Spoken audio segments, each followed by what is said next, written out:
এবার soldier cinema নিয়ে হাজির হচ্ছে বাংলাদেশের number 1 superstar and megastar Shakib Khan. সেই সাথে আরও জানাচ্ছি এই সিনেমাতে কত টাকা বাজেট ধরা হয়েছে এবং এই সিনেমাতে কত টাকা পারিশ্রমিক দেওয়া হবে শাকিব খানকে, এবং এই সিনেমাতে শাকিব খানের বিপরীতে নায়ক হিসেবে কে কাজ করবে।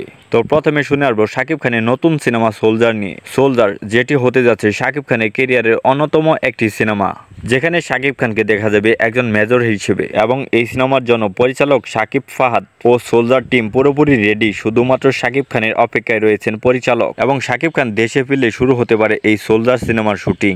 এবার জানবো এই সিনেমাতে কত টাকা বাজেট ধরা হয়েছে। যেহেতু বাংলাদেশে এই প্রথম অন্যরকম একটি সিনেমা হতে যাচ্ছে, তাও আবার বাংলাদেশের নাম্বার 1 সুপারস্টার শাকিব খানকে নিয়ে, সেহেতু এই সিনেমাতে একটু বাজেট বেশি হতেই পারে, এবং ধারণা করা যাচ্ছে এই সিনেমার জন্য প্রায় 100 কোটি টাকা ব্যয় করতে পারে পরিচালক শাকিব ফাহাদ। তো এবার জানবো এই সিনেমাতে নায়িকা হিসেবে কে থাকবে এবং কার পারিশ্রমিক কত থাকবে। শাকিব খানের এই সোলজার সিনেমাতে শাকিব খানের বিপরীতে নায়িকা হিসেবে কাজ করবে মিমি চক্রবর্তী, যিনি শাকিব খানের তুফান সিনেমাতে কাজ করেছিলেন, এবং এই সোলজার সিনেমাতে তাকে একটা পদে রাখা হবে বলে ধারণা করা যাচ্ছে। এই সিনেমার জন্য তিনি পারিশ্রমিক নিতে পারেন প্রায় 2 কোটি টাকা, এবং বাংলাদেশের নাম্বার 1 সুপারস্টার শাকিব খান নিতে পারে 5 কোটি টাকা।